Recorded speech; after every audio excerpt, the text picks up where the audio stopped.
اعوذ باللہ من الشیطان الرجیم بسم اللہ الرحمن الرحیم ان اللہ وملائکتہ یصلون علی النبی یا ایہا الذین آمنوا صلوا علیہ وسلموا تسلیما اللہم صلی علی سیدنا و نبینا و شفیعنا و مولانا محمد وعلی آل محمد وبارک وسلم۔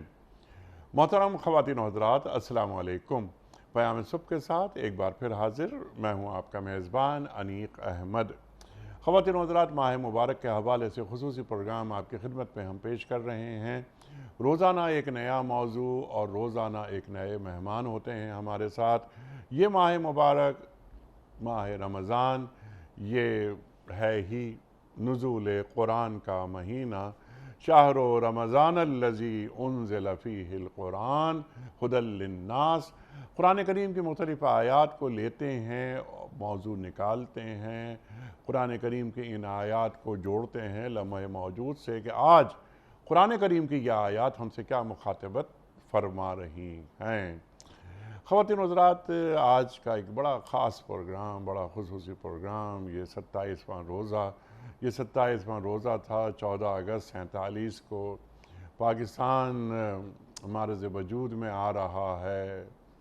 پاکستان، اسلامی جمہوریہ پاکستان، اللہ اکبر اللہ اکبر، جو کلمے کی بنیاد پر اور جمہوری تقاضوں کو مد نظر رکھتے ہوئے عالم وجود میں آتا ہے۔ لے کے رہیں گے پاکستان، بٹ کے رہے گا ہندوستان۔ پاکستان کا مطلب کیا؟ لا الہ الا اللہ نعرے لگ رہے تھے۔ ہمارے اجداد نے قربانیاں کیوں دی تھیں؟ کیوں یہ مملکت حاصل کی تھی؟ کیا تقاضے تھے؟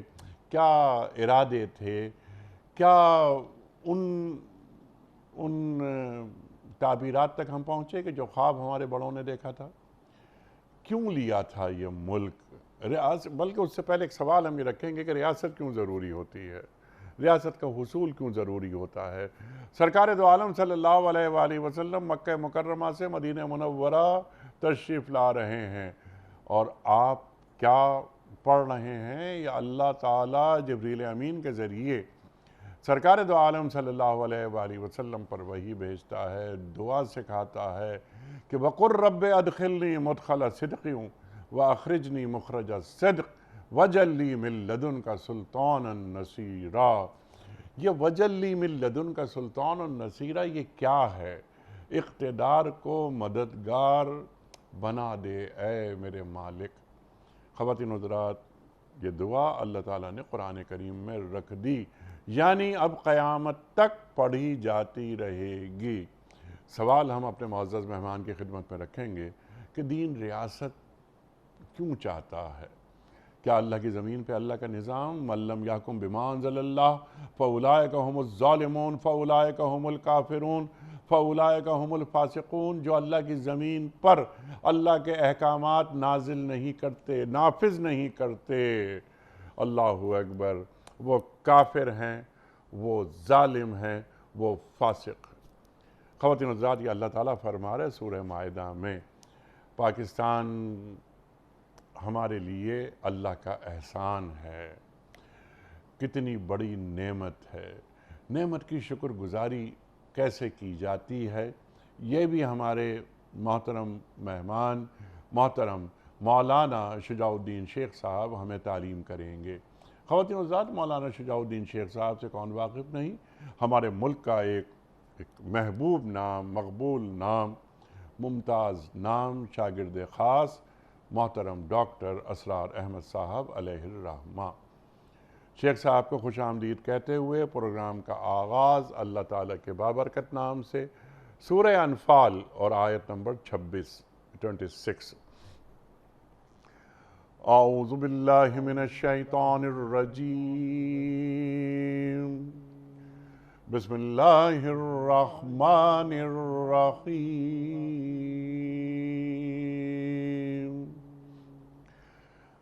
وَاذْكُرُوا إِذْ أَنْتُمْ قَلِيلٌ مُسْتَضْعَفُونَ فِي الْأَرْضِ تخافون ان يتخطفكم الناس فآواكم وأيدكم بنصره ورزقكم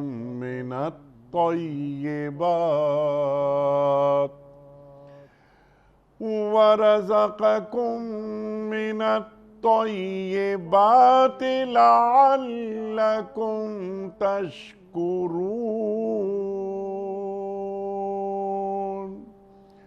صدق اللہ العظیم۔ یاد کرو وہ وقت جب کہ تم تھوڑے تھے، زمین میں تم کو بے زور سمجھا جاتا تھا، تم ڈرتے رہتے تھے کہ کہیں لوگ تمہیں مٹا نہ دیں، پھر اللہ نے تمہیں جائے پناہ مہیا کر دی، اپنی مدد سے تمہارے ہاتھ مضبوط کیے اور تمہیں اچھا رزق پہنچایا، شاید کہ تم شکر گزار بنو۔ شیخ صاحب ارشاد فرمائیے کہ یہ ریاست کے معنی مفاہیم کیا ہوتے ہیں دینی پیراڈائم میں، اور کیا دین کو ریاست مطلوب ہوتی ہے؟ اگر ہوتی ہے تو کیوں ہوتی ہے؟ مقاصد کیا ہوتے ہیں ریاست کے حصول کے؟ نحمدہ ونصلی علی رسولہ الکریم، اما بعد، بسم اللہ الرحمن الرحیم۔ اللہم صلی وسلم علی نبینا محمد، رب یسر ولا تعسر وتمم بالخیر، آمین یا رب العالمین۔ عزیز صاحب جزاک اللہ خیرا کثیرا۔ پہلے تو مبارکباد اس بات کی کہ اچھا ہے کہ ہم ماہ رمضان میں اور اس کی 27ویں تاریخ کا لحاظ رکھتے ہوئے پاکستان کے تعلق سے کلام کر رہے ہیں، ورنہ عام طور پر 14 اگست کے دن چھٹی بھی ہوتی ہے اور وہ جس انداز سے منایا جاتا ہے اس میں بعض پہلو ایسے بھی ہیں کہ جس سے ہم اتفاق نہیں کرتے، لیکن رمضان کا مبارک مہینہ، نزول قرآن کا مہینہ، اور اسی ماہ مبارک کے آخری عشرے میں قدر کی رات کو تلاش کرنا، اور اسی ایک معروف طور پر جو 27 شب قرار پاتی ہے قدر کی رات کے اعتبار سے معروف ہے اور اغلب ہے، اسی رات میں اس پاکستان کا عطا کیا جانا، ایسے میں اگر پاکستان کے تعلق سے کلام کیا جائے تو میں سمجھتا ہوں کہ ہم اپنے بھولے ہوئے سبق کو بھی یاد کر سکیں گے اور مقاصد کا بھی ایک ریویژن ہو جائے گا انشاءاللہ۔ جہاں تک اس بات کا تعلق ہے کہ دین کو کیا ریاست کی ضرورت ہے اور اگر ہے تو مقاصد کیا ہیں، تو پہلے چھوٹا سا ریویژن اس بات کا ہو جائے کہ دین ہے کیا۔ آج ہمارا ایک معروف تصور ہے کہ اسلام کو بھی انگریزی کا ریلیجن ہم سمجھ بیٹھتے ہیں۔ انگریزی کا ریلیجن کسی بھی ڈکشنری میں تلاش کر لیں، by default it deals with the personal affairs of life, وہ زندگی کے چند انفرادی معاملات سے گفتگو کرتا ہے۔ تو انگریزی کا لفظ ریلیجن اپنی جگہ ٹھیک ہے، اس معنی میں کرسچینٹی، جوڈائزم، بدھ مت، ہندو مت، یہ سارے اپنی جگہ ریلیجن ہے، مگر اللہ تعالیٰ قرآن پاک میں فرماتا ہے سورہ آل عمران کی آیت نمبر 19 میں، ان الدین عند اللہ الاسلام، دین اللہ کے نزدیک فقط اسلام ہے۔ اللہ نے اسلام کو دین قرار دیا۔ بہتر ترجمہ اردو میں اگر ہم کریں تو وہ نظام ہے، اور بہتر ترجمہ انگریزی میں اگر ہم کریں تو وہ سسٹم ہے۔ تو اسلام محض ریلیجن نہیں ہے، اسلام نظام زندگی ہے، اسلام سسٹم آف لائف ہے، جو باطن سے لے کے ظاہر کے معاملات، بچے کے دنیا میں آنے سے پہلے سے لے کر بندے کے دنیا سے جانے کے بعد کی رہنمائی، اس دنیا کے ساتھ آخرت جو اصل زندگی اس کی رہنمائی، اور انفرادی معاملات کے ساتھ ساتھ اجتماعی معاملات کے لیے بھی دین رہنمائی عطا کرتا ہے۔ اسی معنی میں اللہ فرماتا ہے سورہ مائدہ کے شروع میں، حجۃ الوداع کے موقع پر اس آیت کا نزول ہے، الیوم اکملت لکم دینکم، آج کے دن میں نے تمہارے لیے تمہارے دین کو مکمل فرما دیا۔ اور اللہ تعالیٰ ہم سے مطالبہ کرتا ہے سورۃ البقرہ آیت نمبر 208 میں، ادخلوا فی السلم کافہ، اسلام میں پورے کے پورے داخل ہو جاؤ۔ تو اسلام دین ہے، انفرادی سے لے کے اجتماعی معاملات، فرد کی زندگی، گھر کی زندگی، معاشرے کی زندگی، معیشت ہے، معاشرت ہے، سیاست ہے، عدالت ہے، ریاست ہے، بین الاقوامی امور ہیں، ان سب کے لیے دین اسلام رہنمائی عطا کرتا ہے۔ اچھا، جب دین کے احکامات فقط انفرادی زندگی سے متعلق نہیں بلکہ اجتماعی معاملات زندگی سے متعلق ہیں، تو اجتماعیت کا ایک نظم ہونا چاہیے، ایک ڈسپلن ہونا چاہیے کہ جس میں رہ کر ان احکامات کا نفاذ ہو اور ان پر عمل درآمد کیا جائے۔ اسی کو آج کی جدید اصطلاح میں ہم اسٹیٹ کہہ لیں، ریاست کہہ لیں، کہ ریاست ایک مجموعہ ہے جہاں ایک انتظامی مشینری موجود ہوگی، اور جو اس ریاست کے ماننے والوں کا نظریہ ہوگا اس نظریے کے مطابق جو نظام حیات یا قانون بنے گا اس کو وہ انفورس کرے گی۔ ہم کہتے ہیں ہمارا نظریہ توحید ہے، ہمارا دین اسلام ہے، تو ہماری ریاست، مسلمانوں کی ریاست کو اسلامی ریاست ہونا چاہیے، وہ انتظامی مشینری جس کے تحت اجتماعی معاملات زندگی میں بھی دین کے احکام پر عمل کیا جا سکے۔ یہی بات علامہ اقبال مرحوم نے فرمائی تھی جب قائد اعظم اس وقت کی مسلم لیگ کے کچھ لوگوں کی حرکتوں سے مایوس ہو کر برطانیہ چلے گئے تھے، تو علامہ اقبال نے خطوط لکھ کر قائد اعظم کو واپس بلوایا۔ علامہ اقبال کے خطوط میں خط کا یہ جملہ موجود ہے، بلکہ جملے موجود ہیں، وہ لکھتے ہیں کہ جہاں تک میں نے دنیا کے مسائل پر غور کیا، مجھے یہی سمجھ آ رہی ہے کہ ان مسائل کا حل اسلامی شریعت کے سوا کہیں نہیں، لیکن ہم کیسے اسلامی شریعت کو لاگو کریں گے، نافذ کریں گے جب تک کہ اپنا آزاد خطہ زمین ہمارے پاس نہ ہو۔ تو شریعت اپنا نفاذ چاہتی ہے، اور اس کے لیے قوت نافذہ، یہ فقہا کی اصطلاح ہے، یا ریاست کی مشینری کا ہونا جو جدید اصطلاح ہے، اس کے لیے پاکستان قائم کرنے کی جد و جہد کی گئی تاکہ اللہ کے احکامات کا نفاذ ہو۔ اس وقت کی گفتگو میں آخری حوالہ میں دینا چاہوں گا سورہ حج کی آیت نمبر 41۔ اللہ کے نبی علیہ السلام نے ہجرت فرمائی ہے، سفر ہجرت کے دوران میں سورہ حج کی چند آیات کا نزول ہوا جن میں قتال کی اجازت بھی آئی، اور کیونکہ ہجرت کے بعد مدینہ شریف میں تمکن ملے گا، اختیار بھی ملے گا، بعد میں ریاست بھی قائم ہوگی، تو قرآن فرماتا ہے سورہ حج کی آیت نمبر 41 میں الذین مکناہم فی الارض اقاموا الصلاۃ وآتوا الزکاۃ وامروا بالمعروف ونہوا عن المنکر، جنہیں اختیار عطا کریں گے، تمکن عطا کریں گے، وہ نماز کا نظام قائم کریں گے، اجتماعی معاملہ، زکوٰۃ کا نظام ہوگا، زکوٰۃ دیں گے نہیں، زکوٰۃ کی پوری وصولی اور اس کی پھر جو اس کا خرچ کیا جانا ہے، تقسیم کیا جانا، پورا نظام قائم ہوگا، نیکی کا حکم دیں گے، جو فرائض اب اللہ اور اس کے رسول نے عائد کیے ان کے نفاذ کے لیے طاقت بھی استعمال کرنا پڑی تو کی جائے گی، اور وَنَهَوْا عَنِ الْمُنْكَرِ، منکر کو روکیں گے، جو منکرات ہیں، سود خوری ہوگی، زنا ہو، شراب ہو، جوا ہو، ان کو روکنے کے لیے ریاست کی سطح پر قانون سازی ہوگی۔ یہ ریاست کے کرنے کے کاموں میں سے کچھ کا ذکر سورہ حج کی آیت 41 اور آخر میں فرمایا وَلِلَّهِ عَاقِبَةُ الْأُمُورِ، سارے معاملات اللہ تعالیٰ کی طرف لوٹائے جائیں گے، یعنی ریاست چلانے والوں کو جن کو اختیار مل جائے نا، وہ یاد رکھیں کہ اس اختیار کے بارے میں اللہ تعالیٰ کل سوال کرے گا۔ سبحان اللہ، سبحان اللہ۔ یہ دینی مقاصد ریاست کے حصول کے لیے، اور یہی بات، یہی تحریک چلی، اور جو بر صغیر میں یعنی انڈیوائیڈڈ انڈیا میں جو لوگ مقیم تھے، مسلمان مقیم تھے، انہوں نے ہجرت کی، کتنی بڑی ہجرت، تاریخ کی بڑی ہجرتوں میں سے ایک ہجرت، ان مقاصد کو لے کر ذہن میں کچھ خواب رکھ کر وہ لوگ آئے، لٹے پٹے وغیرہ وغیرہ، اپنے گھروں کو چھوڑا، اپنے مال اسباب کو چھوڑا، بزرگوں کی قبروں کو چھوڑا، اور پاکستان آ گئے، تشریف لے آئے، اور ایک نئی ریاست عالم وجود میں آئی۔ دنیا میں ریاست کوئی پہلی ریاست نہیں ہے پاکستان، ظاہر ہے کہ سینکڑوں ریاستیں آئیں گئیں اور آتی ہیں، چلی جاتی ہیں، یہ تاریخی عمل ہے جو چل رہا ہے۔ میرا سوال آپ کی خدمت میں یہ ہے کہ ریاست کا مذہب سے، یا بقول جس طرح آپ نے بات فرمائی ان دین عند اللہ الاسلام، کہ ریاست کیا یہ ضروری ہوتا ہے کسی بھی ریاست کے لیے کہ اس کو ایک دین درکار ہوتا ہے، دین کا نظام درکار ہوتا ہے؟ آج سیکولر ریاستیں بہت ساری دنیا میں ہیں، تو سیکولر ریاست کا جو وجود ہے یا سیکولر ریاست کی جو نفسیات ہے وہ ہم سامنے رکھیں، اور ایک مسلمان ریاست کی جو ریاست دین کو درکار ہے، جو اللہ اور اللہ کے رسول صلی اللہ علیہ وآلہ وسلم دیکھنا چاہتے ہیں، دونوں میں جو بنیادی فرق ہے، نفسیاتی فرق، وہ کیا ہوتا ہے؟ بالکل انیس صاحب، جس طرح آپ نے فرمایا نا کہ ایک سیکولر اسٹیٹ ہو اور ایک اسلامک اسٹیٹ ہو، دونوں کے چلانے والوں کی اور دونوں کی نفسیات میں کیا فرق ہوا، اس سے پہلے ایک چھوٹا سا نقطہ یہ ہے جو اسی کے تسلسل میں ہے کہ کیا انسان کو وحی کی ضرورت ہے؟ کیا انسان کو خالق کائنات کو پہچان کر اس کی ماننے اور اس کی بندگی کرنے کی ضرورت ہے؟ اگر اس سوال کا جواب کلیئر ہے تو جی، اب میں آپ کی اسی بات کو، آپ نے ابھی سورہ حج کی آیت نمبر 41 کی تلاوت کی، الذین مکناہم فی الارض اقاموا الصلاۃ وآتوا الزکاۃ وامروا بالمعروف ونہوا عن المنکر۔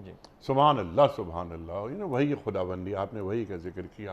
اللہ تعالیٰ نے بیان فرما دیا کہ جنہیں ہم زمین پر اقتدار دیں گے وہ نماز قائم کریں گے، زکوٰۃ کے ادارے قائم کریں گے، نیکی کا حکم دیں گے، برائی سے روکیں گے۔ وجہ یہ دینی فرائض حکمران کے تفویض کر رہا ہے اللہ تعالیٰ، ایک سیکولر ریاست۔ جی اس سیکولر ریاست میں تمام کام ہو رہے ہیں، ہاں رعایا بے پناہ خوش ہے، جی ہر چیز، ہر ان کی خواہش پوری ہو رہی ہے، دین ان کے پاس نہیں ہے۔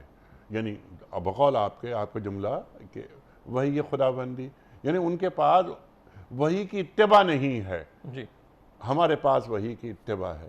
تو وہ ریاستیں جو وہی کی اتباع نہیں کرتی وہ کیا کھو دیتی ہیں، اور جو وہی کی اتباع کرتی ہیں انہیں کیا مل جاتا ہے؟ جی بہت اہم سوال ہے۔ چلیے براہ راست اسی پر آ جاتے ہیں کہ وہ ریاستیں جو وحی کی اتباع نہیں کرتی وہ، اور دوسری وہ ریاستیں جو وحی کی اتباع کرتی ہوں۔ اس میں ایک چھوٹا سا اضافہ ضروری ہے، وحی کی اتباع کا فقط دعویٰ نہ کرتی ہوں، وحی کی اتباع واقعتاً کرتی ہوں۔ تو اب کیا فرق پیدا ہوتا ہے؟ دیکھیے وہی بات ہے، جو خدا کا منکر ہے اور جو خدا کے ساتھ سنسیئر نہیں ہے وہ کبھی بندوں کے ساتھ بھی سنسیئر نہیں ہو سکتا۔ آئی ریپیٹ اگین، جو خدا کا نہیں ہو سکتا وہ کسی کا نہیں ہو سکتا۔ At the end of the day مفاد پرستی کا معاملہ، سیلفش ہونے کا معاملہ، خود غرضی کا معاملہ، آپ گنتے چلے جائیے، لا محالہ جیسے خدا کے منکر کو یہ مسائل درپیش آئیں گے، یا وہ جو قرآن کہتا ہے کہ الا بذکر اللہ تطمئن القلوب، خدا کے ماننے والے کے دل کو، خدا کا ذکر کرنے والے کے دل کو واقعتاً اطمینان میسر آتا ہے، تو وہ خدا کے منکر کو میسر نہیں آ سکتا۔ ہاں وقتی طور پر کوئی لذتوں کا مل جانا اور کچھ آسائشوں کا مل جانا، کچھ عیاشیوں کا سامان ہو جانا، آج ہم دنیا کے بعض ممالک جن کو ہم ویلفیئر اسٹیٹ کے طور پر جانتے ہیں، آپ بھی گواہیں ہم بھی گواہیں، کوئی شک نہیں ہے وہاں ویلفیئر اسٹیٹ کا کانسیپٹ موجود ہے، وہاں ظاہری اسباب بڑے زبردست ان کے پاس موجود ہیں، وہاں پر ظاہری ترقی آپ کو ہمیں بڑی نظر آتی ہے، لیکن ان بیچاروں کے ہاں خودکشیاں بھی سب سے زیادہ دنیا میں ہوا کرتی ہیں، ان کا فیملی فیبرک ہمیں تباہ شدہ دکھائی دیتا ہے، وہاں پہ نفسیاتی امراض ہمیں بہت زیادہ دکھائی دیتے ہیں۔ کچھ وجہ ہے، اور اسی کو ہم کہہ رہے ہیں they are missing the revelation, they are missing the وحی of اللہ سبحانہ وتعالی۔ اسی کے ساتھ جوڑ لیجئے، جب ہم تنقید کرنے بیٹھ جاتے ہیں مغربی معاشروں پر کہ جہاں وحی کا انکار ہے یا وحی سے دوری ہے، تو یاد رکھنا چاہیے اس کا یہ قطعاً مطلب نہیں کہ ہم کو دور سے دھلے ہوئے ہیں۔ میں اسی لیے عرض کیا کرتا ہوں، یہاں بھی عرض کر رہا ہوں دوبارہ، کہ وحی کی واقعتاً اتباع اگر کریں گے تو زمین آسمان کا فرق واقع ہوگا۔ ہم وحی کو ماننے کے دعوے دار تو ہوں، اور ہمارے نظریات، ہماری سوچ اور ہماری فکر اور ہمارے ویژن بھی وہی ہوں جو ایک کافر کے ہوتے ہیں، جو ایک سیکولر کے ہوتے ہیں، تو پھر ہم دعوے داروں کو بھی وہ میسر نہیں آ سکتا جو وحی کی واقعتاً اتباع کرنے والوں کو میسر آتا ہے۔ سبحان اللہ۔ اور اسی لیے یعنی واقعتاً اتباع اگر نہیں کی جائے تو پھر نفسیات میں تبدیلی کیسے؟ نہ فرد کے نفسیات میں تبدیلی آ سکتی ہے، نہ خاندان کی، نہ معاشروں کی، نہ ریاست کی، نہ امت کی۔ جی، اور آپ کی اجازت سے ارشاد۔ بلکہ وحی کی دعوے دار ہوں اور وحی کی واقعتاً اتباع نہ کریں تو ایک اور مصیبت کھڑی ہوتی ہے جس کو منافقت کہا جاتا ہے۔ ٹھیک ہے۔ ایک منافقانہ کردار بعض مرتبہ کافر سے زیادہ سخت ہوتا ہے اور شدید ہوتا ہے، اسی لیے قرآن کریم بڑی سخت بات میں عرض کر رہا ہوں، قرآن حکیم کیا کہتا ہے کافر منافقین کے بارے میں؟ ان المنافقین فی الدرک الاسفل من النار، جہنم کے سب سے نچلے طبقے میں ہوں گے۔ میں دوبارہ ریپیٹ کر رہا ہوں کہ وحی کا محض دعویٰ ہو ماننے کا اور اس کے تقاضوں پر عمل نہ ہو تو ایک منافقانہ کردار وجود میں آتا ہے، اور یہ منافقانہ کردار بعض مرتبہ کافروں کے کردار سے زیادہ خطرناک ثابت ہوتا ہے۔ اس لیے ہم مسلمانوں کا مسئلہ اور خطرناک بن جاتا ہے کہ ہم دعویٰ بھی کریں اور اس قرآن کے ماننے والے بھی ہوں، اور اس سے بڑی کوئی نعمت ہمارے پاس نہیں ہے اس اللہ کی زمین پر، آسمان کے نیچے، اور ہم اس کی خلاف ورزی اگر کریں تو ہمارا کردار اللہ معاف کرے معاف کرے معاف کرے بعض مرتبہ کفریہ کردار سے زیادہ خطرناک ہو سکتا ہے۔ سبحان اللہ سبحان اللہ سبحان اللہ۔ شیخ صاحب بالکل بات واضح ہو گئی، بنیاد کیا ہوتی ہے ریاست کے حصول کی وہ آپ نے بیان فرما دی۔ مسلمان اپنے لیے ایک مملکت کیوں تلاشتے ہیں اور کیوں چاہتے ہیں کہ ہم آزاد فضاؤں میں رہیں؟ یہ جو نمازیں، روزے وغیرہ، زکوٰۃ، یہ تو ہندوستان میں بھی جو مسلمان تھے وہ ادا کرتے تھے، نمازیں وہاں بھی پڑھی جاتی تھیں، اور آج بھی ادا ہو رہی ہیں۔ جی آج بھی ادا ہو رہی ہیں، لیکن وہ ایک غلام ریاست میں جو سجدہ ادا ہوتا ہے اور ایک مسلمان ریاست میں جو سجدہ ادا ہوتا ہے، دونوں میں زمین آسمان کا فرق ہوتا ہے. بجا یعنی ایک اذان جو کسی غلام ریاست میں دی جائے یا غیر مسلم ریاست میں دی جائے، امریکہ میں بھی اذان دی جاتی ہے، انگلینڈ میں بھی دی جاتی ہے، فرانس میں بھی دی جاتی ہے، اذانیں ہو رہی ہیں. لیکن جب پاکستان میں اذان یا کسی مسلم ریاست میں اذان دی جاتی ہے، اس کی صدا کچھ اور ہی ہوتی ہے. اللہ اکبر. وہ سحر جس سے لرزتا ہے شبستان وجود، ہوتی ہے بندہ مومن کی اذان سے پیدا. اقبال فرما رہے ہیں. آپ کی اجازت سے میرا سوال ابھی تو میں نے سوال رکھا ہی نہیں آپ کی خدمت میں. اب میں آپ کی اجازت سے میں سوال رکھ رہا ہوں. تو ہم چلے آئے، یعنی ہمارے اجداد چلے آئے، تحریک میں کام کیا انہوں نے. ہم اس کو پریسائز کر لیتے ہیں. تحریک پاکستان تو ایک عرصے سے جاری تھی، لیکن 40 سے 46 تک بڑا زبردست کام ہوا. کچھ افراد یہ کہتے ہیں کہ یہ ہجرت معیشت کے لیے ہوئی تھی، کہ ہمارا استحصال ہو رہا تھا مسلمانوں کا، تو مسلمانوں نے یہ سمجھا کہ وہ پاکستان ہجرت کر لیں. اس کا بھی کوئی جواب آپ سے لوں گا. دوسری بات ہے کہ کہیں ایسا تو نہیں کہ یہ تمام معاملات جو آپ نے بیان فرمائے کہ پاکستان کا مطلب کیا، لا الہ الا اللہ، اور لے کے رہیں گے پاکستان، بٹ کے رہے گا ہندوستان، یہ محض نعرے تھے، ان کا حقیقت سے کوئی تعلق نہیں تھا، لیکن تحریک کو چلانا تھا، اس لیے یہ نعرے تخلیق کیے گئے. ارشاد. جی، یہ تصور بیان کیا جاتا ہے اور بڑی شد و مت کے ساتھ بیان بھی کیا جاتا ہے. تو آپ اتفاق کریں گے یا اختلاف؟ میں قطعاً اتفاق نہیں کرتا اس چیز سے. میرے تو دادا اور میرے ابا ہجرت کر کے آئے تھے. جی ہم ان کی کیا قربانیوں کے ساتھ مذاق کرنا چاہتے ہیں؟ نہیں، یہی کام ہمارے ساتھ بھی ہوا تھا. الحمدللہ. میرے بھی دادا، میرے بھی ابا. الحمدللہ. ہمارے آپ کے آباء و اجداد ہجرت کر کر آئے، اپنے گھر بار کو چھوڑ کر آئے، آپ نے فرمایا بزرگوں کی قبروں کو چھوڑ کر آئے، اپنی جائیدادوں کو چھوڑ کر آئے. پاگل تھے کیا؟ دماغ خراب تھا، مجھے معاف کیجئے گا. اگر صرف مطلقاً صرف معیشت کا مسئلہ تھا، بھارت کی فلم انڈسٹری، معاف کیجئے گا مجھے، کم ہے آج کوئی؟ بھارت کی شوبز کی انڈسٹری کم ہے کوئی آج؟ بھارت کی آئی ٹی کی انڈسٹری کو کم ہے آج؟ تو یہ ساری لکیر ڈرا کرنے کی کیا ضرورت پڑی تھی؟ ہاں، بعض لوگ جو یہ کہتے ہیں، ایک درجے میں ان کی بات کو میں تھوڑا سا مانتا ہوں، تھوڑا سا، کہ ہندو کی اکثریت تھی ہمارے مقابلے میں اور انگریز کی بھی غلامی تھی. اچھا، انگریز اگر چلا بھی جاتا تو اندیشہ تھا کہ یہ ہندو کی جو اکثریت ہے یہ ہمیں کھا جائے گی. اس خوف کی وجہ سے اس خطہ زمین کو حاصل کرنے یا ہجرت کرنے کے لیے آمادگی شو کی گئی. بھئی سوال یہ ہے کہ آپ نے ہندوؤں کو چھوڑا کیوں؟ کیا بنیادی وجہ بنتی ہے؟ کلر آپ کا ہمارا ان کا ایک ہے، آپ کا ہمارا رہنے سہنے کے انداز بھی ایک ہے. ایک پاکستان کا پنجاب ہے، ایک بھارت کا پنجاب ہے. شادیوں کے طرز عمل دیکھ لیں اور کھانے پینے کے طرز عمل دیکھ لیں. اور پنجاب سے بھی ہجرت ہوتی ہے اور ٹرینیں کٹی ہوئی آتی ہیں، اور ایسٹ پنجاب سے ویسٹ پنجاب، ہمارے پنجاب میں لوگ ہجرت کر کے آتے ہیں. تو کیا دین کی محبت. ایگزیکٹلی. ڈیوائیڈنگ فیکٹر کیا تھا اور ڈیسائیڈنگ فیکٹر کیا تھا؟ چلیں آگے. لوگ کہتے ہیں جناب وہ ایک تحریک چلانے کی ضرورت پیش آئی، تو آپ مجبور ہیں کہ آپ دین کی طرف آئیں. آپ کی ہماری ضرورت ہے کہ دین کی طرف آئیں. مجھے اجازت دیجئے، بعد میں شاید موقع میں ابھی عرض کر دوں، جب سیدنا عمر رضی اللہ تعالی عنہ یروشلم کا چارج لینے کے لیے جا رہے ہیں تو خادم کیا کہتا ہے کہ ذرا کپڑوں کو، آؤٹ لک کو اچھا کر لیں، گیٹ اپ کو اچھا کر لیں. سیدنا عمر فرماتے بھائی عمر کو عزت کپڑوں سے نہیں ملی ہے. عمر کو تو اونٹ چلانے نہیں آتے تھے، گھر والے ڈانٹتے تھے عمر کو بچپن میں. عمر کو عزت اسلام سے ملی ہے. آپ کا میرا کوئی مسئلہ حل ہو ہی نہیں سکتا اسلام کے بغیر. دنیا والے جی لیں گے، کفر والا کفر پہ جی لے گا، زبان والا زبان پر جی لے گا، نسل والا نسل پر جی لے گا، خطوں کا ایک ہونا وہ جی لے گا. آپ اور میں اسلام کے بغیر جی نہیں سکتے. یہ میں نے جملے کیوں کہے؟ دنیا میں ایک زبان بولنے والوں کا ملک ہوتا ہے فرانس ہے، دنیا میں ایک نسل والوں کا ملک ہوتا ہے جرمنی ہے، دنیا میں ایک جیسے خطوں والا ملک ہوتا ہے انڈونیشیا، ملیشیا، جزیرے جزیرے ہیں، اور دنیا میں کوئی تاریخی پس منظر ہوتا ہے ہزاروں برس کا، چائنا ہے، مصر ہے، ملک موجود رہتا ہے، چلتا ہے. آپ کی ہماری زبانیں ایک نہیں ہیں، آپ کی ہماری نسلیں ایک نہیں ہیں، آپ کے ہمارے خطے ایک نہیں ہیں، اور آپ کا ہمارا 1940 کی قرارداد کو تم قرارداد لاہور کہتے ہیں، ابھی تو پاکستان کا نام ہی نہیں تھا، کوئی پس منظر ہمارا تاریخ ہی نہیں ہے. آپ کی ہماری اٹھان ہوئی ہی ہے فقط اسلام کی بنیاد پر. یہ ضمنی باتیں ہیں. انگریز جانا تھا اس نے، ہندو کی اکثریت تھی، مانتے ہیں ہم، ٹھیک ہے، یہ ضمنی بات کی نفی نہیں کرتے. اپیرنٹلی آپ کو نظر آتا ہے. لیکن پھر سوال دوبارہ عرض کر رہا ہوں، ڈیوائیڈنگ فیکٹر کیا تھا کہ ہندو الگ ہے میں الگ ہوں؟ کیا ڈیوائیڈنگ فیکٹر ہے؟ دو قومی نظریہ. دو قومی نظریہ ہے. ایگزیکٹلی. جس کی وجہ سے ہم نے ڈیوائیڈ کیا. اور کیا جذبہ تھا کہ باپ اپنے بھائی کو, ہمارے ابا اپنے بھائیوں کو یا کزنس کو چھوڑ کر آ گئے, ایک باپ اپنے بچوں کو چھوڑ کر آ گیا, اپنے رشتہ داروں کو چھوڑ کر آ گیا, والدین کو چھوڑ کر آ گئے. کیا جذبہ تھا؟ یہ اسلام کا جذبہ تھا جس نے ہمیں متحد کیا ہے, جس نے ہمیں کھڑا کیا ہے. اور اگر آج کوئی کھڑے ہو کر معاذ اللہ ثم معاذ اللہ, محض وہ کہتے ہیں کہ یہ بس اٹھانے کے لیے نعرہ تھا ایک, بلکہ آپ مجھے اور اجازت دیجئے, اللہ کی مشیت میں اس ملک مملکت خدا داد کا بڑا رول ہے.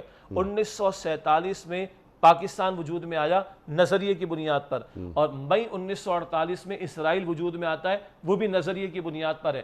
دونوں مملکتیں نظریوں کی بنیاد پر ہیں. اور ہمارے استاد ڈاکٹر اسرار صاحب کا بڑا زبردست انالیسس ہے, اللہ تعالیٰ بیماری بعد میں پیدا کرتا ہے, علاج پہلے پیدا کرتا ہے. اس مملکت کو علاج بننا ہے اسرائیل کا. یہ قائد اعظم کو کلیئر تھا. اقبال کی گفتگو میں یہود کا تذکرہ وہ کلیئرٹی کے ساتھ ملے گا. پاکستان کے قیام کے بعد قائد اعظم کا ویژن کلیئرٹی کے ساتھ ملے گا. تو یہ تو حضرات جو ویژن دینے والے اور لیڈرشپ کی ذمہ داری ادا کرنے والے اور ان کے پیچھے ہمارے آباء و اجداد چلنے والے تھے, they were very clear کہ اسلام کی وجہ سے وہ کھڑے ہوئے اور اسلام کے لیے خطہ زمین انہوں نے حاصل کیا. سبحان اللہ, سبحان اللہ. جتنی خوبصورت باتیں آپ نے فرمائیں اور جس ویژن کا آپ نے ذکر کیا, یہ سب بہترین باتیں ہیں, لیکن کیا وجہ ہے کہ یہ صرف ہمیں ملتی ہیں کتابوں میں, عملی طور پر نظر نہیں آتی. بڑے مسائل ہیں, سوالات بہت زیادہ ہیں, لیکن ایک میں چاہتا ہوں کہ پہلے ایک سوال یہاں رکھ دوں آپ کی خدمت میں. آج یہ بہت ساری باتیں کی جاتی ہیں, اعتراضات کیے جاتے ہیں, سوالات اٹھائے جاتے ہیں. اس میں سے ایک سوال یہ بھی تھا اور ہوتا ہے, چلتا ہے, کہ قائد اعظم پاکستان کو سیکولر ریاست بنانا چاہتے تھے. کیا کوئی دلیل ہے آپ کے پاس کہ قائد اعظم پاکستان کو سیکولر نہیں بنانا چاہتے تھے؟ جی, یعنی پہلے تو اس پہ بات کر لیں کہ وہ سیکولر جو بنانا چاہتے تھے وہ ایک گھسی, معاف کیجئے گا, ایک تقریر کے کچھ الفاظ کو گھسا پٹا ایک ورژن لوگوں نے کریٹ کیا. 11 اگست 1947 جی, بس یہ ایک جگہ اٹھایا ہے جناب کہ ہندو ہندو رہے گا, مسلمان مسلمان رہے گا, اقلیتوں کو کوئی مسئلہ نہیں ہوگا اور سب ٹھیک ٹھاک رہیں گے. ٹھیک ہے, تو ہمیں کوئی پریشانی نہیں اس جملے سے, اس معنی میں جی جی, کہ ایک اسلامی ریاست قائم ہو واقعتاً اور وہاں غیر مسلم رہیں, اسلامی ریاست کی بالادستی کو قبول کریں, تو ان کو ان کے عقیدے کا تحفظ, ان کی جان و مال کا تحفظ, ان کی عبادت گاہ کا تحفظ, اور وہ اپنی مذہب پر عمل کریں اور اپنے مذہب کی تعلیم اپنے بچوں کو دیں. شرعی تعلیم کے اعتبار سے کوئی ایشو اس میں نہیں ہے. البتہ انیسہ مزے کی بات یہ ہے, اس پر باقاعدہ ریسرچ ہوئی ہے, اور یہ 11 اگست کی تقریر 1947 کی, اس پر خود کوسچن مارک ہے, ریسرچ بیسڈ کوسچن مارک ہے, مگر میں اس کو بھی نہیں کوٹ کرتا. تھوڑی دیر کے لیے مانتے کہ کچھ ایسی بات قائد اعظم نے کہی تھی. سوال ہے کہ قائد اعظم نے ایک ہی تقریر کی ہے پوری زندگی میں, وہ پاکستان کے بنانے سے پہلے جو اتنی بڑی تحریک چلی ہے, سینکڑوں ان کے کوٹیشنز موجود ہیں. قائد اعظم اکیڈمی کراچی میں موجود ہے, 4 والیومز کے اندر اتنی موٹی موٹی کتابیں شائع, the voice and the speech of the Quaid Azam, 500 page کے 4 والیوم ہیں. اس زمانے کے اخباروں کے تراشے موجود ہیں, انگریزی میں ان کی اسپیچ ریکارڈڈ موجود ہے, جہاں سینکڑوں مرتبہ ہمارا constitution, what would be your constitution, our constitution is given 13 centuries before, اس وقت 13 صدیاں کہی تھی, آج ہم 14 کہیں گے, قرآن. پھر وہ قائد اعظم سے پوچھا گیا کہ جناب کیا ویژن آپ کا ہے؟ بولا اسلام کا ویژن کیا ہے؟ اسلام میں حاکمیت خدا رب العالمین کے لیے ہے, نہ کسی بادشاہ کے لیے, نہ کسی پارلیمنٹ کے لیے, نہ کسی فرد کے لیے. حاکمیت اللہ سبحانہ وتعالیٰ کی. قائد اعظم کی چلو بھائی آخری زندگی میں بدل گئے, خدا نہ خواستہ آخری زندگی کے ایام وہ جو زیارت میں گزارے, ان کے پرسنل ڈاکٹر تھے ڈاکٹر ریاض علی شاہ صاحب. ان کے کوٹیشنز اخبارات میں آج بھی چھپتے ہیں اور ریکارڈ کا حصہ ہیں. وہ کہتے قائد اعظم کو ہم نے سنا فرما رہے, میرا ایمان ہے کہ پاکستان جو ہے وہ رسول اللہ کا روحانی فیضان ہے صلی اللہ علیہ وسلم. مجھے اطمینان ہے کہ اللہ نے ملک خدا داد ہمیں دے دیا. اب ہمارا فرض ہے کہ خلافت راشدہ کے اصولوں کو سامنے رکھیں اور عہد حاضر کی اسلامی فلاحی ریاست دنیا کے سامنے پریزنٹ کریں. اسٹیٹ بینک آف پاکستان کی برانچ کے انوگریشن کرتے اور کہتے ہیں کہ مغرب کے کیپٹلسٹ سسٹم نے انسانوں کو غلام بنا چھوڑا. ہمارا فرض ہے کہ اسلام کی سوشل جسٹس, اسلام کی عادلانہ تعلیمات پر مبنی عدل کا نظام دنیا کے سامنے ہم پریزنٹ کریں. قائد اعظم جنوری 48 کا مبیش وہ کہتے ہیں, لوگ کیوں, یہ آج ہم سوال کر رہے ہیں نا, 2025 میں بیٹھ کے اس دور میں پھلجھڑیاں لوگوں نے چھوڑی بلکہ قائد اعظم کہتے ہیں مجھے سمجھ نہیں آ رہی، یہ ریکارڈ کا حصہ ہے کہ کیوں کچھ لوگ یہ باتیں پھیلانا چاہتے ہیں کہ ہمارا کانسٹیٹیوشن اور ہمارا سسٹم شریعت پر مبنی نہیں ہوگا، کیوں لوگ یہ مسکنسیپشن دینا چاہ رہے ہیں۔ وہ 48 سے لے کے آج 2025 بھی ہم بیٹھ کے یہ باتیں کر رہے ہیں، اس کے پیچھے بھی وجوہات ہیں، کیوں اتنا ہمیں مسکنسیپشنز میں ڈالا جاتا ہے، کیوں ہمارے کنفیوژنز کریٹ کی جاتی ہیں۔ وقت ہوا تو آگے بات کریں گے، لیکن کلیئرٹی کے لیے قائد اعظم کے اتنے سارے کوٹیشنز کو چھوڑ کر 147 کی تقریر کے 2-3 جملوں کو اٹھا کر اپنا مطلب دے کر لوگوں کو بیوقوف بنانے کی کوشش کرنا، بہرحال یہ بہت بڑی بددیانتی ہے، بہت بڑی بددیانتی ہے۔ اچھا، یعنی قائد اعظم پاکستان کو سیکولر دیکھنا ہی نہیں چاہتے تھے، اور تمام جو گفتگو آپ نے بالتفصیل عطا فرما دی، اور آپ نے بہت اچھی بات فرمائی ہے کہ صرف یہ کہ قائد اعظم کی جو تقاریر ہیں جن پر کتابیں چھپی ہیں، کہا جا سکتا ہے کہ جناب والا اس کے اندر کچھ ترمیم اور تنسیخ وغیرہ ہوئی ہے، لیکن جس دن قائد اعظم نے تقریر کی اگلے دن کے اخبارات دیکھ لیے جائیں وہ موجود ہیں، تو قائد اعظم کا تعلق دین سے اور قرآن سے کتنا زیادہ رہا ہے۔ بہت ساری کوٹیشنز ہیں ان کی۔ پھر یہ 1 جولائی 1948 اسٹیٹ بینک آف پاکستان کا افتتاح ہو رہا ہے، قائد اعظم کی وہ تقریر آج بھی موجود ہے، اخبار کا مطالعہ کر لیا جائے تو وہ لگتا یہ ہے کہ یہ کوئی ایک عالم دین بات کر رہے ہیں، دین کا نمائندہ اور مبلغ، دین کا نمائندہ بات کر رہا ہے، اللہ اکبر، تو دین سے محبت وغیرہ وغیرہ۔ ایک تقریر اور بھی ہے ان کی لاہور میں، 30 اکتوبر 47 کی تقریر ہے، اللہ اکبر۔ وہ تقریر تو اس میں مجھے یعنی جب ہم نے پڑھی تو اس میں تو یہ لگا کہ یہ تو کوئی عالم دین بات کر رہے ہیں، جو دین کی جو روح ہے اس کو بیان کر رہا ہے یہ آدمی۔ یہ کون ہے؟ یہ محمد علی جناح ہے، اللہ اکبر۔ اچھا، آپ ایک چھوٹی سی اجازت ارشاد، یعنی میں عرض کروں کہ جو لوگ کہہ رہے پاکستان کو سیکولر اسٹیٹ ہونا چاہیے تھا یا قائد اعظم سیکولر اسٹیٹ بنانا چاہتے تھے، تو بھارت کا قصور، ہندوستان کا قصور کیا تھا؟ متحدہ ہندوستان کا کیا قصور تھا؟ بھائی سیکولر تو تھا وہ، اور ان کا دعویٰ بھی آج سیکولرزم کا ہے، تو اتنا تکلف کرنے کی ضرورت کاہے کو پیش آئی تھی؟ یہ خامہ خواہ کی الزام تراشی۔ جی بالکل۔ اور ایک اور بات اس ذیل میں اور ذہن میں آپ نے ڈال دی، وہ یہ کہ آج کچھ اعتراضات کیے جاتے ہیں کہ جناب ٹھیک ہے، ہو گئی تقسیم، ہو گئی، لیکن کچھ فیصلے قائد اعظم کے یعنی تقسیم کے حوالے سے، علاقوں کے حصول کے حوالے سے وہ غلط تھے۔ تو آج 2025 میں بیٹھ کر ہم یہ باتیں کر رہے ہیں، ہم ان کی خدمت میں عرض کرتے ہیں کہ آپ تاریخ میں چلے جائیں اور قائد اعظم کے جو فیصلے ہیں، کیا اس سے اچھے فیصلے ہو سکتے تھے؟ آج 2025 میں بیٹھ کر ڈرائنگ روم میں اے سی آن کر کے کافی پیتے ہوئے ہم بس لفظوں کی جگالی کرتے ہیں۔ آپ پہلے وہاں جائیے، اس ماحول میں رہیے، حالات و واقعات میں اتریے، تو آپ کو اندازہ ہوگا کہ قائد اعظم انتہائی ذہین آدمی، یعنی ایسا آدمی جو کہ لاکھوں میں نہیں کروڑوں میں پیدا ہوتا ہے اور جیتتا ہے تو صرف عقل کی بنیاد پر جیتتا ہے، تو اس آدمی کے فیصلے، اس پہ آپ اعتراض کر رہے ہیں۔ اچھا، اعتراض کرنے والی کی بھی کوئی سطح ہونی چاہیے کہ اس کی اپنی سطح کیا ہے جو ایک اتنے بڑے آدمی پہ اعتراض کر رہا ہے۔ اچھا، اب تک کی جو گفتگو ہوئی، اب اس کو ہم وہ تھا پارٹ 1، اب ہم پارٹ 2 میں آتے ہیں۔ اس میں کہیں کہیں ہمیں کچھ ایسا محسوس ہوا کہ تھوڑی سی کہیں کوئی مایوسی وغیرہ آج نظر آ رہی ہے، اور اس میں حقیقت بھی ہے جو آپ نے بیان فرمایا، لیکن یہ 25 کروڑ کا ملک ہے، یہ الحمدللہ یہ نیوکلر پاور ہے، یہ اس ملک میں جتنی محبت ہوتی ہے دین سے، آج بھی دین سے محبت ہے، جتنی نمازیں یہاں پڑھی جاتی ہیں، قربانیاں کی جاتی ہیں، حج اور عمرے، پاکستان سے حجاج جو جاتے ہیں وہ دنیا میں نمبر 2 ہے پاکستان، اور عمرے میں نمبر 1 ہے پاکستان۔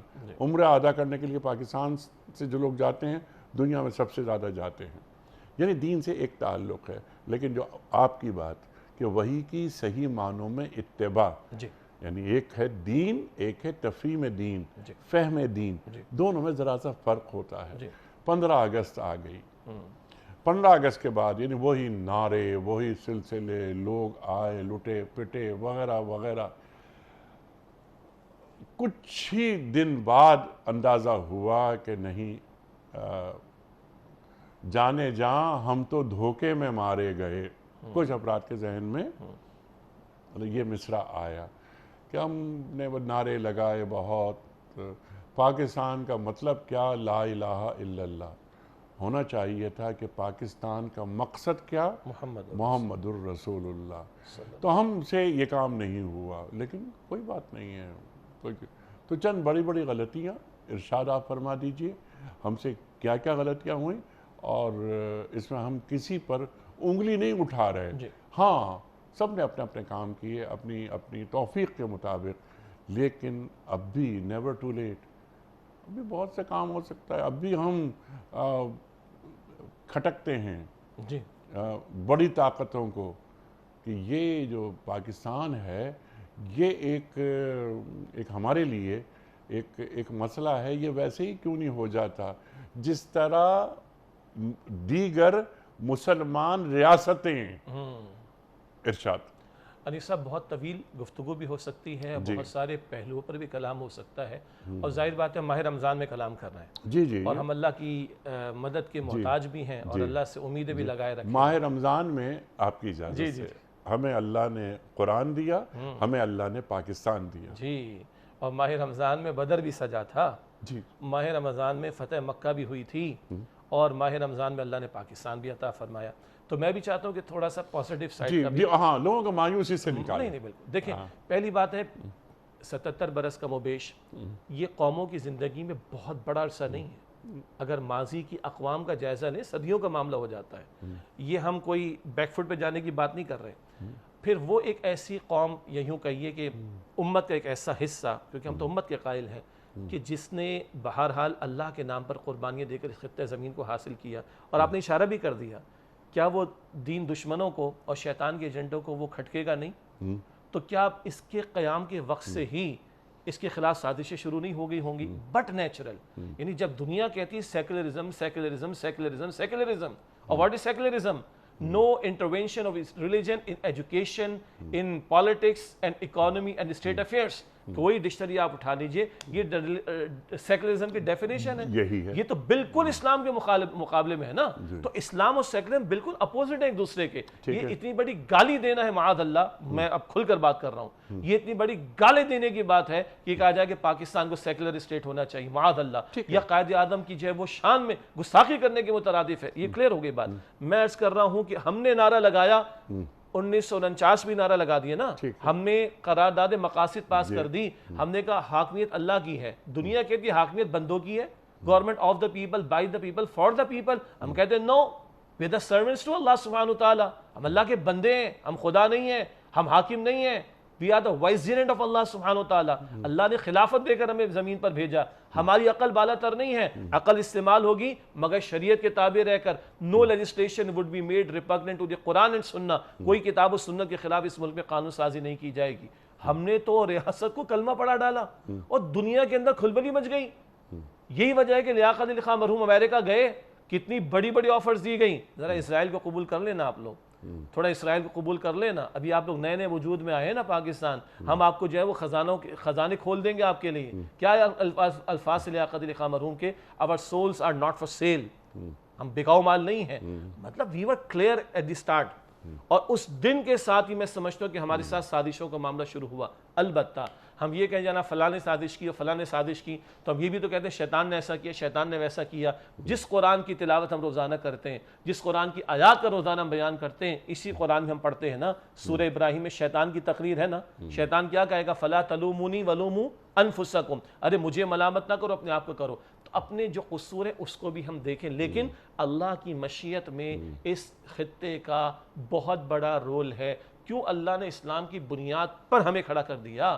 57 ملکوں میں سے سعادت اس خطے کو کیوں دی ہے؟ کیوں ماہ رمضان میں اللہ نے نازل کیا نا جیسے قرآن، تو نازل کر کے دیا ملک پاکستان. گاندھی کہتے ہیں میری جو ہے وہ نہرو وغیرہ سارے کہتے تھے ہماری لاشوں کے اوپر پاکستان بنے گا، لیکن اللہ نے ساری مخالفتوں کے باوجود ہمیں عطا فرمایا۔ پھر اللہ نے ایٹمی صلاحیت اگر دی ہے، دنیا کے 10 ممالک کے پاس بھی نہیں ہے، لیس دین 10 کے پاس ہے، جن میں یہ مملکت خدا داد بھی شامل ہے۔ اللہ تعالیٰ نے بہترین میزائل ٹیکنالوجی ہمیں عطا کی، اللہ نے بہترین تربیت یافتہ فوج ہمیں عطا کی ہے، اللہ نے بہت اچھے دماغ ہمیں دیے ہیں۔ یہ الگ بات ہے کہ آج وہ دماغ کچھ اور لوگوں کو بھی سرو کر رہے ہیں، not to name an institution جو کہ دنیا کے اندر کام کر رہے ہیں۔ اللہ نے بہترین خطہ میں دیا ہے، فَبِأَيِّ آلَاءِ رَبِّكُمَا تُكَذِّبَانِ کی عملی تصویر پاکستان میں جو اللہ نے وسائل ہمیں عطا فرمائے، کتنے وسائل ابھی انٹیپڈ ہیں جن کو ہم ٹیپ نہیں کر سکیں، ابھی منرلز کے اعتبار سے میں بات کر رہا ہوں۔ یہ سارے اللہ تعالیٰ کے انعامات ہیں، اور ہم سمجھتے ہیں کہ اللہ کی مشیت میں اس خطے نے بڑا کام کرنا ہے۔ مجھے اجازت دیجئے میں وہ بھی عرض کر دوں، رسول اللہ کی حدیثیں صلی اللہ علیہ وسلم، خراسان کے علاقے سے کالے جھنڈوں والے لشکر چلیں گے اور یروشلم تک پہنچیں گے اور وہاں وہ نصب کر دیں گے اس خطے سے مستقبل میں جناب مہدی کی نصرت کے لیے افواج نے جانا ہے۔ یہ رسول اللہ کی واضح حدیثیں ہیں۔ یقیناً۔ اور اللہ کے رسول کے دور میں خراسان کا علاقہ کون سا تھا؟ ہمارے پاکستان کے شمال علاقہ جات، افغانستان کا بڑا ایک حصہ، ایران کا کچھ حصہ، یہ حصہ خراسان کہلاتا تھا رسول اللہ علیہ السلام کے دور میں۔ کیوں نتن یاہو کو بھی، کیوں اسرائیل کو اور کیوں بھارت کو پاکستان کھٹکتا ہے اور پاکستان کی ایٹمی صلاحیت کھٹکتی ہے؟ کیوں بار بار یہ لوگ کہتے ہیں کہ ہمیں خوشی ہوگی اگر پاکستان کی ایٹمی صلاحیت ختم ہو جائے؟ اس لیے کہ ان لوگوں کو بھی معلوم ہے کہ ان کا توڑ اللہ تعالیٰ نے اس خطے زمین کے اندر رکھا۔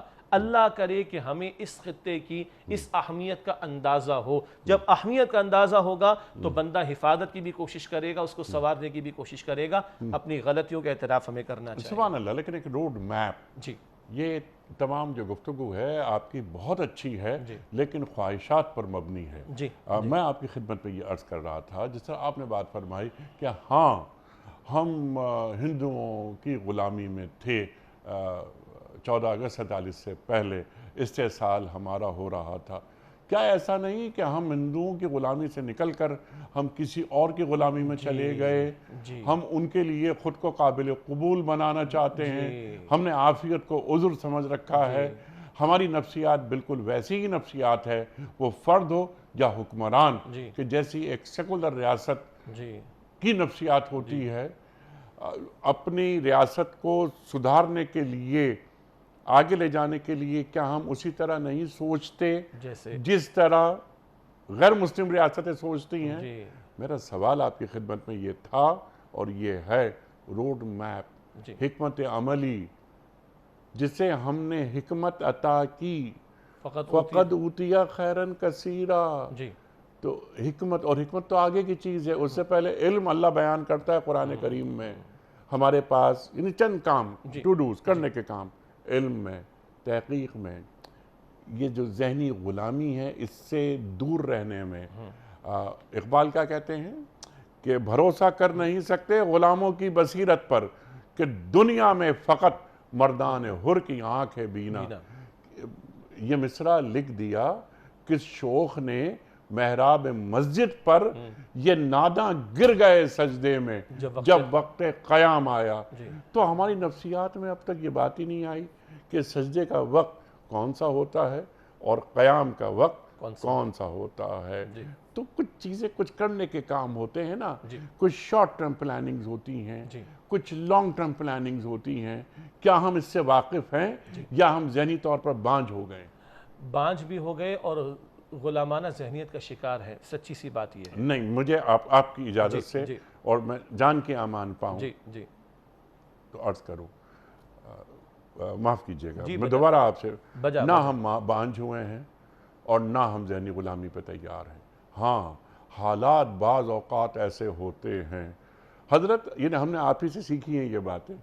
شیب ابی طالب کیسے حالات تھے؟ نبوت کا کون سا سال ہے؟ 10واں۔ یعنی مصیبتیں، پریشانیاں، مصائب، ام المومنین حضرت خدیجہ الکبریٰ کا انتقال ہو رہا ہے، ابو طالب کا انتقال ہو رہا ہے، یعنی کیسے کیسے، اور اب 2.5 سال کے لیے اندر ہیں، کھانے کو کھانا نہیں ہے۔ وَرَفَعْنَا لَكَ ذِكْرَكَ، ایسے میں اللہ اتار رہا ہے، وہی بھیج رہا ہے کہ ہم نے آپ کے لیے آپ کے ذکر کو بلند کر دیا۔ ٹھیک ہو گیا۔ انیس صاحب بالکل آپ کی بات بجا ہے، بالکل آپ کی بات بجا ہے، مگر وہاں مشن کلیئر تھا، وہ اللہ کے ساتھ وفاداری تھی، وہاں اللہ ترجیح اول تھا، وہاں رسول اللہ کا مشن بالکل کلیئر تھا، دو ٹوک انداز میں کلیئر تھا، وہاں پر مفاہمت کی بات نہیں تھی، وہاں پہ کمپرومائزنگ ایٹیٹیوڈ کی بات نہیں تھی۔ میں بھی انتہائی ادب سے عرض کرنا چاہوں گا، ہم سیرت کا بالکل حوالہ دیں، اس کے بغیر گزارا نہیں ہے، مگر سیرت کا حوالہ دے کر سیرت والے کے مشن کا تو حوالہ دیں، سیرت والے کی جو اسٹریٹجی اس کا تو ذکر کریں، سیرت والے کا جو ویژن ہے وہ ویژن تو کلیئر رکھیں، اور سیرت والے کا جو مشن اس کے لیے جد و جہد تھی اس کو تو کلیئر رکھیں۔ ہمارے ہاں ہمارے بعض جنرلز نے ہمارے ہاں رسول اللہ نے یہودیوں کے ساتھ معاہدے کیے تھے، یہ کیوں نہیں بتاتے کہ رسول اللہ نے جب معاہدے ٹوٹے تو ان کے ساتھ کیا کیا تھا؟ اور یہ کیوں نہیں بتاتے کہ رسول اللہ کا مشن کیا تھا، رسول اللہ کا ویژن کیا تھا؟ لیظہرہ علی الدین کلہ، وہاں ترجیح اول اللہ کا دین تھا، اس کے لیے اسٹریٹجی کے طور پر مکے کے 13 برس ہاتھوں کو باندھ کر رکھا گیا، کوئی قتال نہیں ہوا، اور جب قتال ہوا تو کبھی صلح حدیبیہ بھی ہوئی ہے، معاہدہ ہوا ہے، اور جب اللہ کے رسول مدینہ شریف تشریف لائے تو میثاق مدینہ بھی ہوا، اور جب یہودیوں نے خلاف ورزی کی تو ان کے خلاف اقدام بھی رسول اللہ نے کیا صلی اللہ علیہ وسلم۔ when we are quoting the seerah of Prophet Muhammad صلی اللہ علیہ وسلم، ہمارے بعض لوگ کوٹ کرتے ہیں، بہت اچھی بات ہے، but they should quote completely، bits and pieces کے اندر نہ لیں۔ یہ بات بالکل درست ہے، لیکن ذرا نم ہو تو یہ مٹی بڑی زرخیز ہے ساقی نا۔ اب میرا سوال صرف یہ ہے کہ یقیناً یہ تمام معاملات تو یہ نظر آ رہے ہیں، تاریخ ہم نے پڑھی ہے، ہم سب جانتے ہیں کیا کچھ ہوا، تھوڑی سی باتیں تاریخ کے علاوہ بھی جانتے ہیں کیا کچھ ہو رہا ہے اور آج کیا کچھ ہو رہا ہے، لیکن کوئی مسئلہ نہیں۔ ہم پاکستان کی بات کرتے ہیں نا، تو پاکستان کے ابھی 77-78 ایئرز کی بات ہو رہی ہے، امریکہ کے یعنی بڑے ممالک کی بات کر رہے ہیں، انگلینڈ کے، فرانس کے جو شروع کے سال تھے وہ ہم سے بدتر تھے، ہم بہت آگے ہیں۔ ایک تو مایوسی سے نکالنے کے لیے اس قوم کو یہ بھی بتانا ضروری ہوتا ہے کہ یہ امریکنز کس طرح رہتے تھے، اور انہوں نے اپنی ہسٹری پریزرو کر کے رکھی ہے، اور اس پر انہیں کوئی شرمندگی نہیں ہوتی، وہ بتاتے ہیں کہ دیکھیں ہم ایسے تھے، ہم کہاں سے کہاں پہنچ گئے۔ کام کرنا پڑتا ہے، میں نے ابھی بات کی تھی short term planning, long term planning, وقت مکمل ہو رہا ہے، شیخ صاحب ارشاد فرما دیجئے ہمیں، جیسے میں نے بات پہلے بھی کی تھی کہ علم تحقیق ہے، دین کو اپنے اندر اتارنا، فہم دین، آپ نے بہت اچھی بات فرمائی، بہت سی ناکامیاں ہوئیں ہمیں، لیکن مطلب جیسے اب یہ کہ is there any light at the end of the tunnel؟ Why not؟ وہ ایک سجدہ جسے تو گراں سمجھتا ہے، 1000 سجدوں سے دیتا ہے آدمی کو نجات۔ پہلا کام کیا کریں؟ پہلا کام، سب سے پہلی بات، ہم میں سے مجھ سمیت، آپ سمیت، ہمارے حکمرانوں سمیت، ہمارے افواج سمیت، ہمارے سیاستدانوں سمیت، ہم سب کو اعتراف کرنا چاہیے اپنی غلطیوں کا، جہاں جہاں ہم سے غلطی ہوئی، کسے باشد جو بھی ہے۔ نمبر 1، اعتراف کے ساتھ ہی اصلاح کا عمل شروع ہوتا ہے۔ سبحان اللہ۔ اصلاح کے عمل سے ہر گوشے میں، یعنی اگر ہمارے سیاستدان ہیں تو وہ سیاست پر فوکس کریں، علماء ہیں ان کو علماء کو دین پر فوکس کرنے دیں، اسی طرح ہمارے ریاستی ادارے ہیں، ریاستی ادارے اپنے اصل کام کی طرف توجہ کریں، اپنے دفاع کے اوپر توجہ کا معاملہ کریں، اور یہ جو اکھاڑ پچھاڑ کا معاملہ، انتقامی جذبات کا معاملہ، بڑے ویژن کو سامنے رکھ کر اور اللہ کے سامنے جواب دہی کا احساس سامنے رکھ کر اس مملکت خداداد کے ساتھ کھلواڑ کو چھوڑ دیں، جس مقصد کے جس کو حاصل کیا گیا تھا اس کی پیش رفت کے لیے آگے بڑھے۔ اور آج جو اگر تھوڑی سیاسی ہمارے اندر کھینچا تانی کا معاملہ ہے، ہم ان سے بھی گزارش کریں گے کہ بڑا ویژن سوچیں، آپ سے بڑا کام اللہ تعالیٰ لے سکتا ہے، کیونکہ پاکستان منزل نہیں ہے، نشان منزل ہے۔ تو ہم کہیں گے ریاستی ادارے اپنے کاموں پر فوکس کریں، سیاستدانوں کو ان کا کام کرنے دیں، اور تعلیم کے میدان میں اللہ کے اس کلام کو بلٹ ان کریں کسی طریقے پر، ہمارے میڈیا سے اس قرآن کریم کا ذکر، اور قرآن سے ثواب کے لیے نہیں، ہدایت کے لیے، تبدیلی کے لیے، انقلاب کے لیے، دنیا کو تسخیر کرنے کے لیے، امت والے فریضے کو انجام دینے کے لیے۔ باقی بھارت جب بنا تھا نا، تو ایک صاحب کا بڑا اچھا کوٹیشن، بلکہ میں نے کوئی تقریر سنی، وہ کہتے ہیں کہ بھارت نے فوری بہت سے تعلیمی معاہدے کیے تھے، ہم نے امریکہ کے ساتھ سیٹوں سینٹوں کے معاہدے کیے، تو ہم ایک نہج پر نکل گئے اور آج تک اس سے کم ہم نکل پا رہے ہیں۔ تو اپنے تعلیمی نظام کو ضرور درست کیجئے، کس نے منع کیا ہے؟ بس ہم ایک شرط لگاتے ہیں، اور جو اللہ نے لگائی، اقرا ضرور کیجئے، بسم ربک کے ساتھ کرنے کی کوشش کیجئے، اور قانون کی پاسداری، قانون کی پاسداری یہ نہیں کہ فلاں ادارے کے بچوں کے اوپر اٹیک ہوگا تو ان کے لیے بڑے فیصلے کیے جائیں گے، اور دوسرے ادارے کے بچوں پر اٹیک ہوگا تو جناب وہ گئے گزرے قسم کے لوگ. اکراس دا بورڈ عدل کا معاملہ سبحان اور اللہ. قانون کی پاسداری سب کے لیے کیجئے، اور جہاں جہاں غلطی ہوئی ہے کچھ علاقوں کے اندر، کچھ پاکٹس کے اندر جن کے ساتھ حق تلفی کا معاملہ ہوا، اعتراف کر کے ان کو دلوں سے لگائیے. جو دہشت گردی ان کو گلوں سے لگانا چاہیے. اور الحمدللہ بہت سا کام ہو رہا ہے، اور بہت زیادہ ہمیں امید ہی نہیں بلکہ یقین ہے کہ آنے والا کل ہمارے لیے بہت اچھا ہے، اس ریاست کے لیے بہت اچھا ہے. لیکن کام کرنا پڑتا ہے. ایسا نہیں کہ نیم کا درخت ہم لگائیں اور پھر دعائیں مانگتے رہیں رو رو کر، اے اللہ ہمیں بہترین آم دے دے. تو نیم کے درخت سے آم کبھی نہیں مل سکتے. کام کرنا پڑتا ہے. سرکار دو عالم صلی اللہ علیہ وآلہ وسلم 313 تھے، بس 313. اے اللہ میں لے کر آ گیا، یہی میری جمع پونجی تھی. تو پھر نصرت الہی کی بڑی اہمیت ہوتی ہے، مگر وہ مانگنے والا منہ بھی تو ہو، اس کے لیے مستحق بننا پڑتا ہے. شیخ صاحب میں آپ کے بڑا ممنون، بڑا شکر گزار، آپ تشریف لائے، اور ہمیشہ کی طرح آج بھی ہم نے آپ سے بہت سیکھا. خواتین و حضرات، روزانہ ایک نئے مہمان اور ایک نئے موضوع کے ساتھ حاضری دیتے ہیں. یہ ماہ رمضان ہے، شہر رمضان الذی انزل فیہ القرآن ھدی للناس. یہ تو ھدی للناس ہے قرآن کریم، بس اس کا پیغام آگے بڑھایا جائے. یا ایھا الرسول بلغ ما انزل الیک من ربک. اے میرے رسول صلی اللہ علیہ وآلہ وسلم، جو ہم نے آپ پر نازل کیا اس کا ابلاغ کر دیجئے. ختم نبوت ہو گئی، کار نبوت باقی ہے. قرآن کے پیغام کو لوگوں تک پہنچانا ہم سب کی ذمہ داری ہے، ان لوگوں تک خاص طور پر جن تک اب تک قرآن نہیں پہنچ سکا. اپنے میزبان انیق احمد کو کل تک کے لیے اجازت دیجیے. خدا حافظ.